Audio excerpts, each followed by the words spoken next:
Welcome to the nature office, where there's more swords and more feelings. Wow, really selling the role play. Come LARP, you too can be this good at role playing. Wow.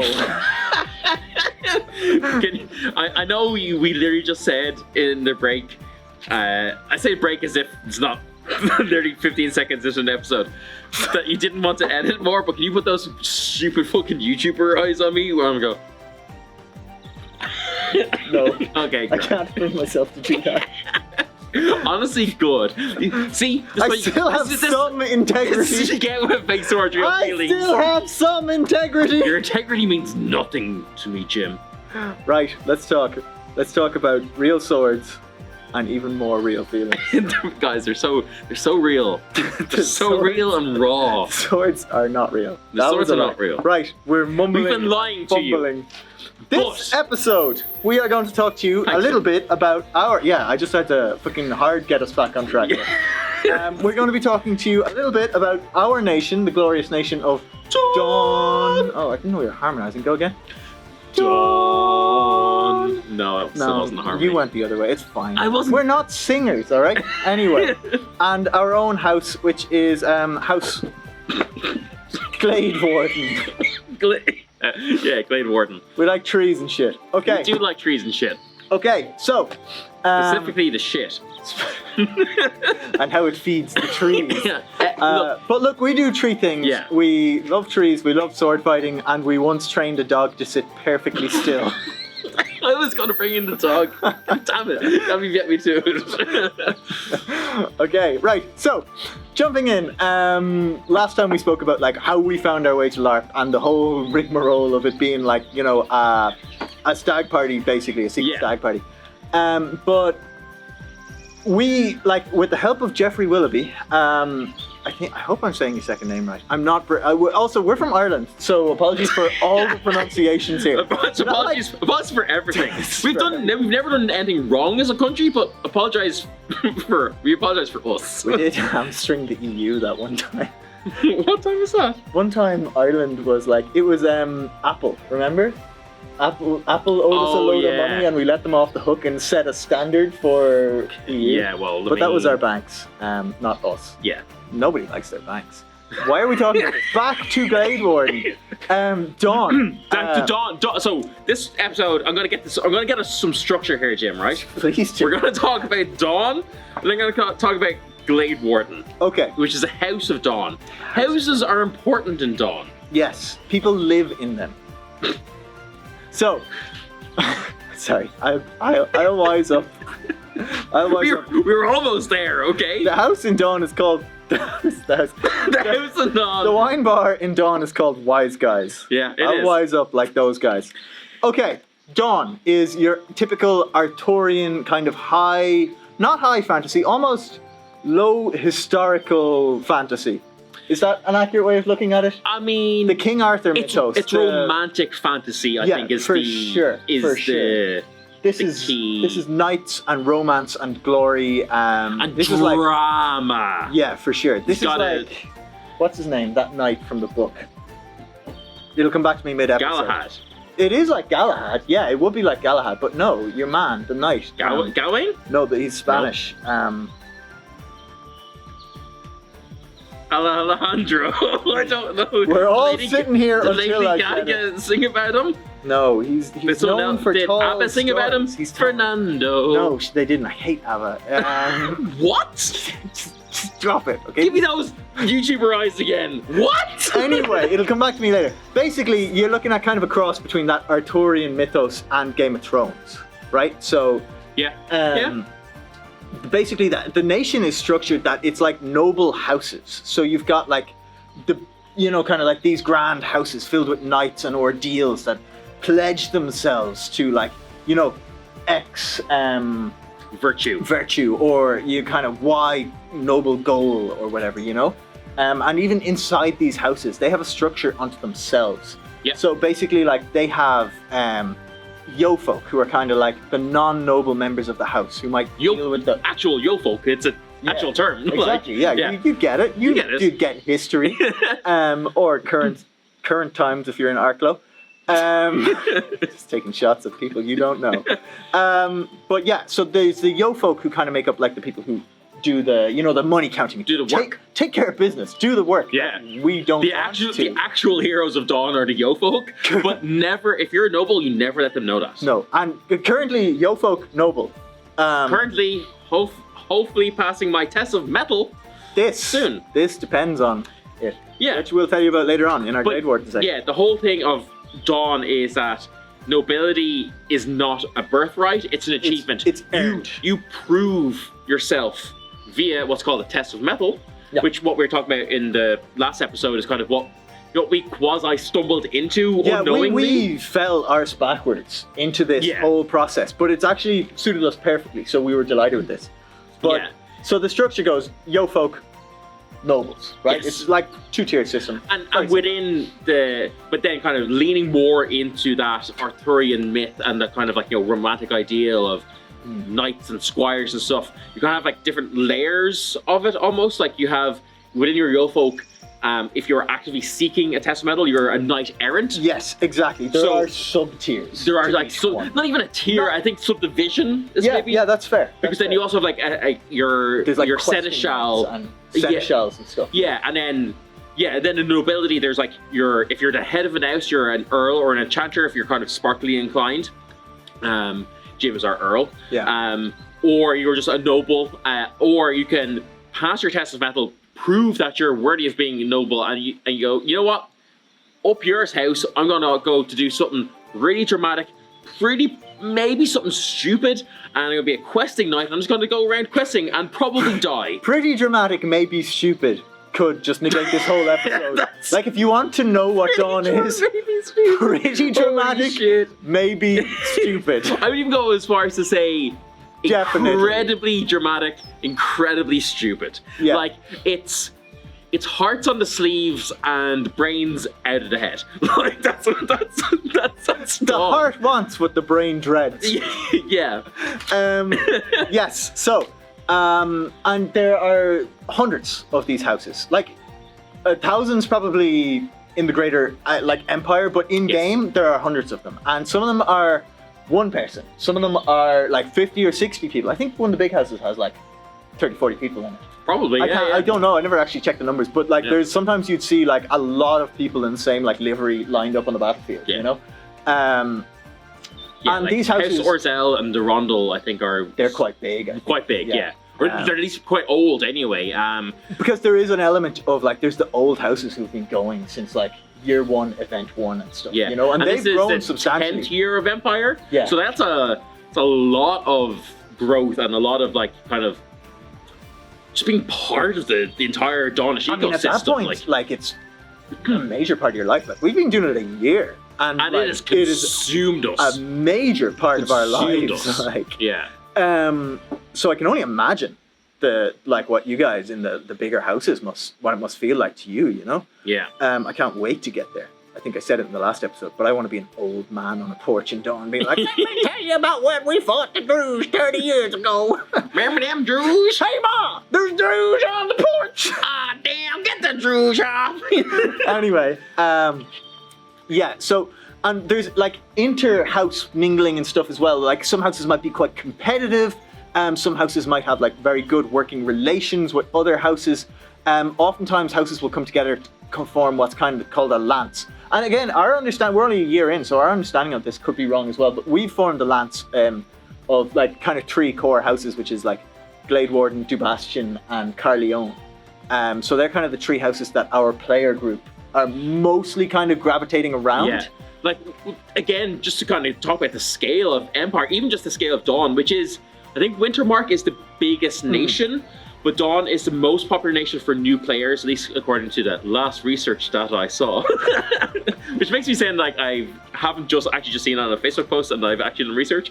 But, like, we've got so much gain just between our 3 houses and, like, you know, people are kind of who are tangential to that. Yeah. That, like, we haven't even talked really to these bigger houses that much. Well, you like, know, like it's. I think in passing, like we lanced up we've engaged with them a little bit, but like, we haven't. In the greater scheme of things, we've not interacted with some of the like.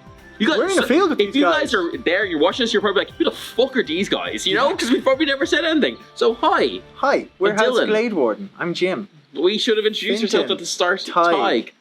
At least, hopefully, I'm still Tig. Yeah, that could all be changed by the time you see this. No, I think I'm planning getting this one out before we go. So really? That's so ambitious. maybe we'll try and double drop them at the beginning, so people can get like twice the Glade, twice the chaos that are these episodes. Nonsense. Nonsense. Yeah. What else about? Okay. So to be a little more structured about this. Okay. Well, I'm gonna force some structure onto you here now in a second. Good. I need it. Give me your top 3 things that you love about Dawn. Oh, okay. So the glory. Yeah. The glory. And the glory. Yes, fair. Glory, glory, glory. But no, my first point is glory. I absolutely love the whole, like, everything in Dawn is just racked and geared towards getting as much glory as you can, even in death. Like, great deeds live eternal. You don't have to live eternal, but your deeds do. That's it. It's like you can go out and, like, you leave 2 things behind, a good-looking corpse and a good-sounding story, right? And if you're fighting the Druge, it might not be that good-looking a corpse. No, it's going to be all venomed with it, and you're going to be like this, and you're like, I'm dead. Yeah, I saw some of the lads in the Discord were saying the Druge were playing rock, paper, scissors over their dying body to see who gets to kill them. Absolutely death the Druge. The Druge are one of our... Are they barbarians, technically? Yes, they're barbarians, and they're one of our national... Oh yeah, I think anyone outside of the Empire is a barbarian. Yeah, right? They are primary... No, not necessarily. I think like stuff like the Commonwealth and stuff aren't considered... Are they still not technically barbarians? Maybe they are. Somebody tell me in the comments if like the Commonwealth and the other large nations or other large empires are barbarians, but in the eyes of the Empire. I don't know if they are. But we have like trade with a lot of them and stuff, you know? Yeah, but we have trade.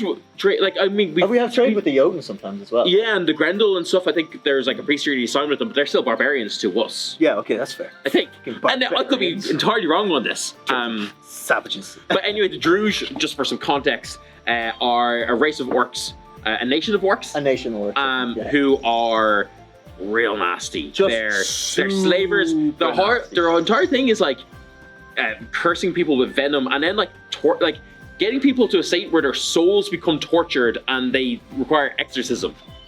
Yeah, it's fucked up. Plus, they're just like wrecking entire great swathes of land for the crack. Yeah. But anyway, this isn't about the Druge. We'll do another episode on them at some point after we fucked them.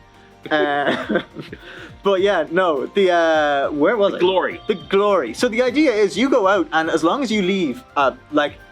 A good story behind you, you have been like the perfect Dawnish knight, the perfect Dawnish citizen. You know, you went out in a blaze of glory, like Bon Jovi would. But okay, so the other thing I like about Dawn is the whole culture of like questing and setting yourself a goal and then doing what you need to achieve that goal. So. It's funny because it's my favorite thing about it, but I never got to do it because I came in as Earl. Well, I didn't come in as Earl. We'll get to that in the back end of the episode when we talk about Gladewarden. But like going out and just being given a quest in like this huge real fantasy world is like the coolest shit. So like to go in and be like, yeah, you can be a noble, but you have to slay fucking 100 Druge or something, you know, or you have to go out and win a duel with. You know, the greatest swordsman in each of the 10 nations or whatever. Like, that shit appeals to me on a spiritual level. It's just so, like, the fact that there's those great, and this is a props to PD to Profound Decisions, like, the fact that there are those kind of gameplay elements baked into the lore of the nation that just, like, funnel you towards that type of gameplay. It's very well designed. Very well designed. Like, it's smart. Like we said in the last episode, the fact that we fell like ass over tit backwards into this game with no idea what happened. Yeah. But by the end of our first event, that's, you know, like no time on the wiki or anything afterwards, just through the gameplay that the game itself and the system they created presented to us. Yeah. We're so clued in and had direction and goals, each of us in the game. Yeah. Like insanely good game design. Insanely good game design. And then the third thing that I like about Dawn is the drama of it. Like how everyone wears their heart on their sleeve, and there's like open tears in the glory square after every battle, and roaring arguments, and duels in the glory square to prove who's or the test of what's that one called? The test of ardor. No, that's the test of ardor is when you want to marry someone in the house, isn't it? No, you just mean the test of metal? There's another test. The tourney? There's a third test. If you don't think somebody is good enough at their job, basically you can be like, you're not good enough, and I want to challenge you. Oh my god. I'll remember what it's called when I'm not thinking about it. But yeah, the test of resolve. Yeah. Have I not heard? I probably have heard of this, but like it just hasn't come up in game. So, I think we talked about it once in E1, like somebody was on their test of resolve or whatever. But anyway, like that kind of stuff is so cool, and it's something that like when we first went, I wasn't all that comfortable with like expressing myself in that kind of way. So I like leaned into like again like similar enough to Hearthfire Tales, a stoic character where it was a safety net for me in role playing, where I was like, he wouldn't do this. He would quietly stand there and like, observe, but he wouldn't let people know what he's feeling. But like, as I have grown accustomed to Empire, Finton has changed and would now openly let people know he's upset and would kind of like that's that egregore magic. The egregore magic has pulled him screaming stoically backwards into Dawn. But they'd be my 3 top Dawnish things. Right back at you. Because I think I described the 3 things about Dawn. I mean, and that's why I asked you this, because like that is Dawn in a nutshell. What I love about Dawn is I love the look and feel of Dawn. Yeah, the aesthetic is I love knights. I love like very funny story. It's actually not that funny. Don't get your hopes up. But Sarah, for it was either my birthday or Christmas one year, was getting me a present. And she was asking me, it turned out that she was getting me like a custom built lamp that was kind of made out of pipes to like be in the shape of something. And she was asking me without me knowing, because she's like surprises. This is a running theme. Everybody approaches you about everything. Never tell me what's going on. Only surprise me. Dylan mustn't know. He doesn't even know this is a podcast I'm uploading. He thinks we're just talking. It's like Scully doesn't know, but Dylan mustn't know. For the longest time, I had a plan to make a podcast called Dylan Doesn't Know, and I was just going to have conversations with you and secretly record it and publish it as a podcast that you didn't know you were in. Why? Why did you do that? That's why I stopped. I was like, in Hearthfire Tales as well. Why are you doing this? Like I had prep done, and I was like, wait, hold on, stop for a second and consider your actions, Jim. This is genuinely unhinged. Like same with Ryan in the winter episode of Hearthfire Tales, where he's like, Dylan, this wasn't my character all along. I'm like, I wasn't even the DM. Why are you trying to pull one over on me? Why did people? He came to me, the DM, and he was like, I'm gonna lie to Dylan about my class. And I was like, I'm on board, but why? Yeah. Anyway, she came to me and she asked me, do you consider, because I'd be really into like weightlifting and the gym and stuff like that, and she was like, would you think a knight or a weightlifting would like surmise you more? Weightlifting knight, obviously. I mean, that wasn't an option. It was an either or, and I was like, it would be a knight just because fantasy in general is such a core part of who I am, which kind of sounds weird to say, but I mean it's true. It sounds less weird if you have that in your hand. And this one. Oh shit! More swords. More feelings. Actually, no, I kind of preferred holding that one. And so she got me a dog. Yeah. Thanks, Glory. Glory. That's so she got me a lamp that was in the shape of a knight holding like a spear and a shield, which is real cool. That's really fucking cool. But like, so that kind of aesthetic of Dawn, of just like knights and like shining armor and the clank of everyone like marching in line, the big shield wall. Clank is a solid reason to like high guard, but it works for Dawn as well. I love that. Love that so much. Yeah. But also, I love the whole idea of the test of metal. Yeah. And the whole, it's because Dawn is all about proving yourself, and it's about like it doesn't matter where you come from, it's about what you can do. I think that's just super cool. It's a cool concept that like you can come from rags, go out, drop kick an orc, and the next day be a noble. Yeah, you know. Yeah. Also, I just thought of the next test of that. Sorry, Dorian. And then third thing, God, I would say. I have a good third one if you're stuck. No, I'm not. I've just too many that are kind of vying for third place. I think I'm gonna cheat a little bit with my third one and say the glory square as a whole, as a concept. Yeah, as a concept. 100%. Because it kind of encompasses everything that happens in the glory square. So the glory square, as much as the egregore, is the heart of Dawn. And you can quote me on that. I will. I won't need to. It's on video. But the glory square is a sectioned off part of the Dawnish camp where glorious things happen. Most notably, it is like the staging ground for if there's a tourney, and of course in Dawn, like key roles like the Night Protectors of spring, summer, all autumn, the winter. seasons and the realms have a Night Protector, and that's decided by a tourney. Which in again, the glory square. Yeah.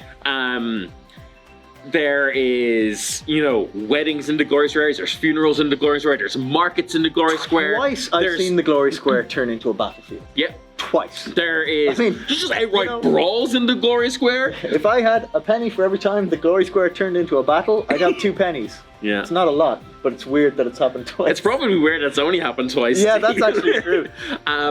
So I think the glory square just because as you said, it encompasses like what Dawn is about, because just everything fucking dramatic happens there. Yeah. It's like what other if you're going to do something dramatic, nation you has fuck off to the glory square. Yeah, what other nation has like a physical space dedicated to it, just like the core concept of its nation, the soul and the culture of the nation. You know, no, 100%. Very. And cool. I'd argue that Navarre would have that with the stories and songs. Fair, square. but like that's not like it's not central to the nation of Navarre though. Yes. Like, it's not central to their space in the field. No. Yeah. Okay. Cool. I concede.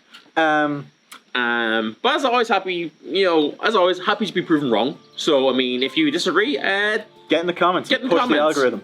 Yeah. Let's do our best Brennan Lee Mulligan impersonation. Get in the comments. Hi. You're supposed to do that. I'm Brennan Lee Mulligan, and this is an impersonation. Hello, what and welcome to another episode of. How does he do that so well? I'm He's probably Brennan practiced. Lee Mulligan. I have a charismatic voice, and I play D&D.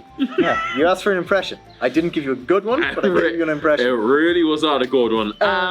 Okay, gang. Honorable That's mention. much better. Right? Okay. Yeah. Honorable mention. You see, he walks up to you, and you see, he says, "That's my Brennan Lee Mulligan impression." You see, he says, "Let's get off someone else's content." Sorry. And we'll just segue back into our own. Honorable mention. Brennan Lee Mulligan. Not to Brennan Lee Mulligan. Honorable mention to the flower language of Dawn. Unnecessary. It's just it's unnecessary. It's distilled chaos. Yeah. So the concept of the flower language is each house, as in each group of players, has their own language that they tell in flowers. So if me and Jim are in different houses and I give Jim a yellow flower, in my house this is like, "Hey Jim, really nice seeing you the other day. We should catch up over a drink." But I'm in my house. TTYL. And I receive the yellow flower that says, "I kicked your mother yesterday." Because you're a marcher now. Because I'm a marcher now. Or. Isn't it funny that I was I love turnips. I love turnips too, but I did kick your mother. And then we'd have to go to the glory square and have a scrap. Yeah. You know? So it's just a structured misunderstanding. But anyway, the most important thing about Dawn is Gladewarden. So, to segue into the second half of our episode, let's talk about House Gladewarden. And instead of a star swipe, Jim, here I want a tree swipe. Can you make that happen? Yeah, I can. Nice. House Gladewarden is our house in Dawn, and in the Greater Empire, and in real life. So, this is House Gladewarden. This is House Gladewarden. This is our back wall. This is the back wall, this is the shield, and this is the tree. The front door is under here somewhere. Yes. So House Gladewarden was born of like a couple of different elements coming together. One is we're Irish, so I wanted to represent that on the field somehow. Because I'm going to take a little bit of the lead here, because I made Gladewarden without Dylan's knowledge. Honestly, this is a real handy podcast for me, because it's mainly just me responding to what Jim says. Not that you'd get that from this episode so far, but I've been all over the road here. Dan, another little Brennan Lee Mulligan impression for you. Stop Brennan Lee Mulligan. Okay. Gladewarden. So I wanted to represent that a little bit, and I knew Dylan liked all these core concepts that I was putting into it as well. So Gladewarden is an amalgamation of what makes us, basically. Swords and trees. Green and gold, Ireland, complementary colours, no brainer. Trees. We really have in fantasy. We've always kind of erred towards the kind of like the elven side of things, and kind of like the the druidic, that kind of stuff. So being hunters in World of Warcraft. Yeah, for sure. Like the woodsman. So we said we want an element of that in it. Secondarily, we are martial artists. Watch. See? And we did a live show for Hearthfire Tales recently, and we said we'd put a sword fight in it. And for some reason, Dylan thought it would be a great noise. Because it was comedy, Jim. You don't understand comedy, alright? A great idea to make that noise every time the swords clashed. And the biggest gig we've ever had, in a huge auditorium in front of a lot of people. It got a lot of laughs. It did. My little nephew was in the crowd, and he turned to my wife and he was like, he knows he's making sex noises, right? Yeah, that's the point. It was funny. Anyway, so we said we do a lot of sword fighting. We wanted that to be intrinsic. Covering my face with a sword. That's how it works. Okay, fine. Let's all be Aragorn for a second. No, so we said we wanted that to be intrinsic to the house as well. So a big thing of what I do in Way of the Heron, my other thing that I do, which is like the sword forms of Wheel of Time, is like these highfalutin sword forms that are like, instead of just like being like, oh, and you hit them in the head, it's like, you must employ boar rushes down the mountain and overcome them with your might. Yeah. So no, like, he is countered with an oak shakes its willows. Yes, and I in turn will respond with the wind rises over the lakes and shit like that. It's like absolutely poetic flourished bullshit. Which, very apt for Dawn. Very apt for Dawn. Again, fell hearts backwards into that working incredibly well. So lucky. So we said we have no business having made it as far as we made it in life. So the two things that we base the house around is that a big frog? What is that? Okay. It's a weird Welcome noise. to the nature office. The nature office. Sometimes there are big frogs. Yeah. They're real big. Like, a normal frog doesn't elicit that response from you. It's like 14% bigger. Like you see it and you're like, that's real big. Like for a frog, it's big. And they seem to have an inclination towards violence. But anyway, so... They never act upon it though. No. But the threat. There's a threat. Is always there. Yeah. Ever looming. Anyway, swords and trees. So we have, I'm gonna go and just jump in at the start of the house. So I've generated a lot of backstory for this house. We're in the front door now. We've just opened the front door, and you're met by Thomas. Hello. Hello. And Thomas is going to tell you a little bit about the history. I'm going to tell you about the history. Okay. So Thomas silently takes control of me and makes me do it. He's bald. So the history of House Gladewarden is because we came in we weren't dancing the line of the brief. We were so far off the brief when we started. Yeah. We were sat in Navarre. So to kind of retroactively make that work a little bit, we said that the house is actually, it's got 1 foot in Dawn and 1 foot in Navarre. So the backstory is that there was this way back when, before we can remember dates. The before times. Definitely 340 years, somewhere in the last 340 years. Yes. There was a Dawnish knight and Navarre Thorn, and the Navarre, they're striding, would pass through this. Navarre basically like wood elves. No. Kind of. For context for people who don't know. For people who don't know, they're like rangers. I'm gonna say they're more like a lot. There's a lot of Wood Elf stuff in there, but they're like. Thought it was a big frog. They're kind of like rangers, like Wood Elves without a lot of the Wood Elf tropes, say, right? Yes. But basically, they work in stridings, and they kind of. The whole idea is just this ancient enemy, the Valorn, and it's always like growing and getting stronger. And the way they counter it is that they walk along the ley lines of magic across the Empire, and in doing this, their hearth magic pulls strength from the Valorn. So as long as they're walking these trails, the Valorn is kept subdued by them. I'm 100%. If I die, it's Navarre. It's Navarre. So we said that our estate is on one of these trails, and historically it would have been I did not know that. Yeah, well, I just made it up, so how could you? I'm gonna update our lore thing in our OneNote here. So basically, the Navarre would have passed through this, and when they did stop, they would have kind of always, as the Navarre do, stop for a story and a song. So they would have stopped, and they would mingle with the Dawnish who lived. Mingle with the Dawnish who lived on this particular God, it's a flying frog. plot of land. So there would have been a young Dawnish knight, and she would have fallen in love with a young Navarre Thorn. And every year they would meet, and they would move away from the campfire and have their time in the shadows. And eventually, of those shadows, a child was born, and his name was Liam. Good Irish name. Yep. As everyone in Gladewarden seems to have. Tig McDurka. Finton. And Liam was raised on two beliefs. The belief of his mother that the longsword is the perfect Dawnish weapon and should be used in every situation.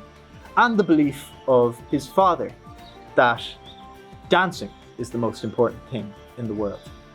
So taught by his father, the Navarre dancing, leaping around on the fireplace, rolling in the dirt, jumping up, spinning, twirling, kicking, all of this nonsense. Back to the Jackie Chan influences we talked about in episode 1. 100%.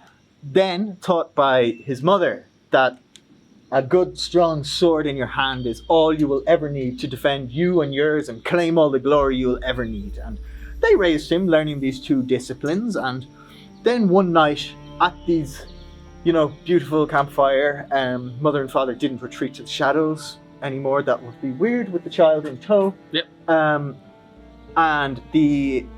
But they were out for a walk. They moved away from the fire, and they went off for a nice little walk, a family walk in the woods. I mean, this has got tragedy written all over it, Jim. Fucking so it does. And then tragedy. Who could have seen YouTuber eyes? They were beset upon by an orc raiding party whose goal was to ambush the Navarre and the Dawnish around this campfire, one fell swoop. And they drew their weapons, and as every good Dawnish should, and every good Navarre should, they fought.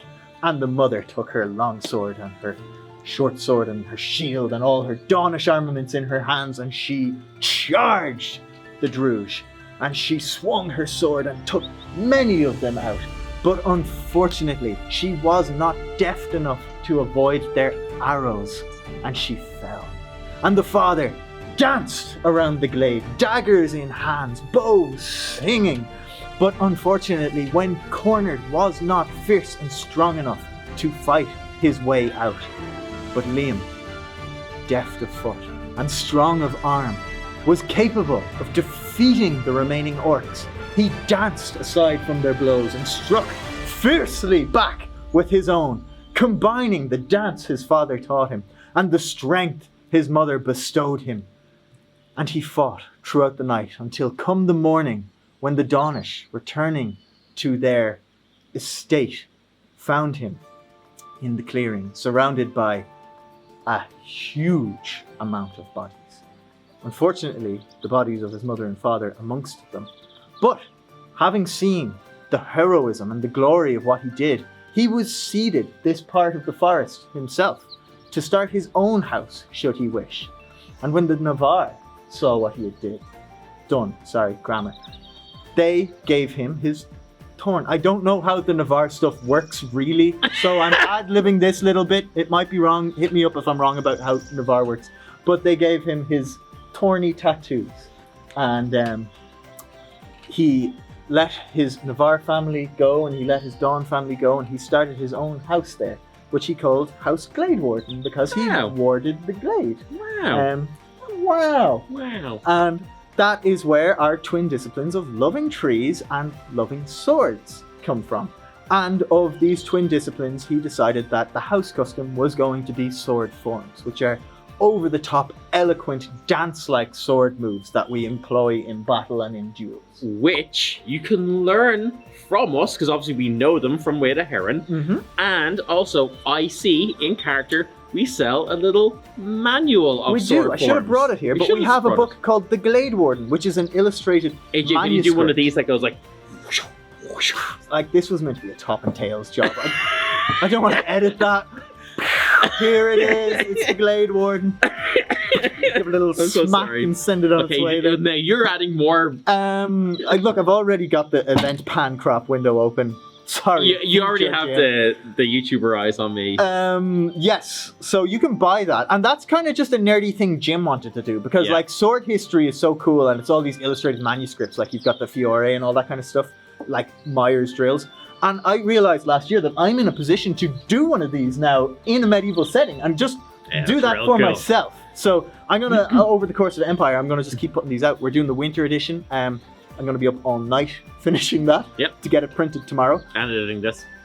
Yes, and editing this. But yeah, it's available. But you can come to the House Gladewarden camp. We're in the Emerald Lance in Dawn unless something very dramatic and silly happens this event. And we will happily teach you these sword forms. It's also part of our custom every morning to do sword fighting training. Yeah, and everyone is welcome. And everyone is welcome to join. There's no charge or anything like that. Just come. We'll teach you how to use a sword. We'll teach one sword form per event that you will learn and then be able to really, really, really fuck the Druge with. Yeah, just fuck them. Just fuck them till they bleed. Yeah. Yeah. So that's an open welcome to you, but there's more to House Gladewarden, because I really went in on the lore on this one. Yeah, man. That seemed like a natural ending point, but no. Nope. Stick around. I'm not There's done more. Yet. We're 40 minutes in, and... So, House Gladewarden. Where will I begin? What will I begin with? I don't know, Jim. So, House Gladewarden. How much more is there to go? Lots. Is this maybe like a... Wrote it all down. Probably should have... We've been ad-libbing. In case it hasn't been obvious. We've been ad-libbing all this laptop is off. Like, there's nothing on it, you know? It's just, so, House Gladewarden... It's set decoration now. House Gladewarden prides two things above all else. One, your ability with a sword, and two, your willingness to trust in your... brothers and sisters. Oh, actually, I shouldn't say that because Empire is a genderless thing, but your comrades in arms. Your siblings. Your siblings in arms. So, a bit like, for example, the first testamental I ever got was Tig's, and Tig was tasked with going into battle relying only on his sword and his comrades to protect him. So, he went in a tunic. With one of these. And fought the Druge and came out on top. And it was an incredible battle. Just about. Lots of stories that we'll cover in another episode. Yeah. I think we every so often we'll just do some like telling stories episode. You know. That'd be cool, actually. Yeah. Yeah, but so we should definitely do. What the first one we should do is should just be like a summation of like Gladewarden's deeds until now. Don't worry. Finton has. This is Finton. Oh wow, that's pretty cool. Thank you. He's filled out everything that's happened so far in a first-person diary. Taking illustrations, rubbings. It goes on, but just so I can remember everything that happened. I mean, yeah, makes sense. I'm gonna make you guys read it as well on the trip over. I'm not. Don't worry. I mean, you can just read it out to us. It'd be like listening to a dramatic reading. Do you guys want that? I'll do that. Yeah. But yes, no. But since then, the house has grown, and it's grown into other people who might not be just all about sword fighting, and we don't want to be like exclusive and be like, oh, if you don't sword fight, you can't be in Gladewarden. Yep. So we branched out. Came to me on the spot. But yeah, so our testamental now has 3 facets. You can take the path of the Blade Master, which is you want to fight for the house, you want to learn the forms, you want to become a Blade Master. Happy days. We will give you a combat focused test, and you need to learn X amount of the forms and prove yourself in combat. You don't necessarily have to win in combat, one of the pre-existing Blade Masters, but you have to prove your capability in combat. We also have the test of the Glade Singer. So in our house, we call magic sparkly people Glade Singers. I don't know much about it. You'd have to ask our War Witch Torrigoth. But that is basically if you want to further the goals of the house by magical means and non-combative means, or even magical combative means, you absolutely can, and you would sign up for the test or the path of the Glade Singer, and you would further the house's means that way. And then finally, I'm blanking on the name we have. It's the Path of the Keeper. The I Path of lied, the it's Keeper. actually on. You have the Path of the Keeper, which is if you want to live the anvil life and not take to the field, you can absolutely do that too. And it might be like make X amount of money for the house, or prepare X amount of potions for the house if you're like a herbalist or something.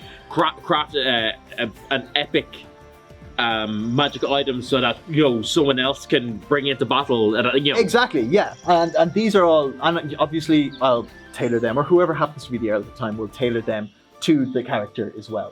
So if someone's like, oh, I really like accounting, we'll be like, well, got the test for you. Balance the books, because they don't balance. They don't.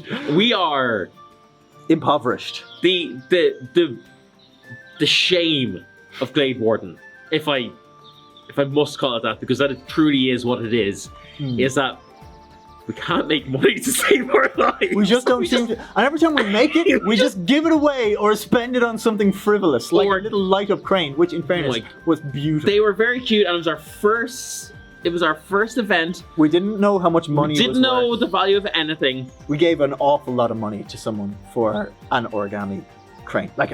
I wasn't even big. It was like this big. And it was an awful lot of money. It was not. Yeah, we could have bought like 5 pints with that. More, I'd say. But yeah, that's so we need people to come in, and honestly, that's probably going to be a relatively easy test to pass because we need you. You can handle money. You can make money. You need a test of metal. Your test of metal. Or shake my hand. Or we actually set them a really, really hard test of metal, so they have to generate a lot of money. A lot of money for the house. Yes. We need you to make an awful lot of money. We need you to make an obscene amount of money for the house.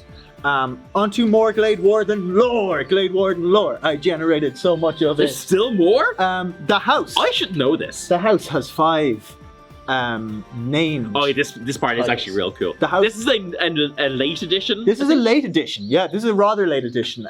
But again, it's leaning into the Irish thing. Is Ireland has 5 guardian trees, and I said, wouldn't it be cool if there were 5 named knight positions who are the protectors of Gladewarden in the house? And he was right. You get your nobility, and then you can elect to try and go for one of these 5 named positions. So Fintan, as the Earl, is Sir Oak. So he holds the Oaken Seal of Gladewarden, which basically means that it's house before his own life, basically, and he will be the Oaken Knight of House Gladewarden. Dylan is going for the position of Sir Blackthorn. And if he manages to get it and pass his test in metal, he'll get this bad boy, which is the Blackthorn Seal. And my hands are getting cold here in the nature office. This is the Blackthorn Seal. So basically the 5 named knights each get one of these, which is like a seal that the Knights of Gladewarden have. And on this side, it's got our little crest. And on this side, it's got this. And this is, you can say, like, trust me, I am who I say I am. I'm Sir Blackthorn of House Gladewarden. And there's Oak, Blackthorn, Ash, Alder, and I want to say Willow.